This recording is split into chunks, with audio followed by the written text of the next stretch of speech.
समस्त को praise the Lord मु प्रभु दास पास मनोहर श्याम मोर प्रिय माने जीशु ख्रीस्ट एक सुंदर विषय आम मान को कहउछंती लूक तार 18 अध्याय तार 1 पदरे क्लांत न होई सर्वदा प्रार्थना करिबा जे कर्तव्य ए विषय रे से समान को दृष्टांत दे कहिले।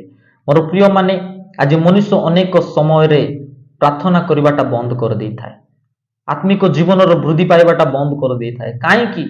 काहेकि ना मनुष्य को तार प्रार्थनार उत्तर आसु नाइ बा मिलु नाइ। मोर प्रिय माने मु आपण मान को गोटे कथा कहबा पई चाहे, जेतेबेले पर्यंत आपण को आपणकर प्रार्थनार उत्तर मिली नाइ बा आसी नाइ, प्रार्थना करिबाटा छाड़ंतु नाइ, आत्मिक जीवन रो वृद्धि पाइबाटा छाड़ंतु नाइ।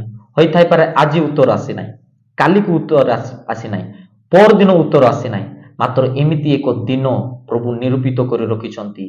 प्रभु महान आशीर्वाद रे आपण मान को आशीर्वाद युक्त करिबा पई जाउछंती। आपण जो विषय मागी थिबे ताठारु अधिक प्रभु आपण मान को ता देबा पई जाउछंती जीसुक नाम रे। आपण प्रार्थना को छाड़ंतु नाइ, आत्मिक जीवन रो वृद्धि पाइबा छाड़ंतु नाइ।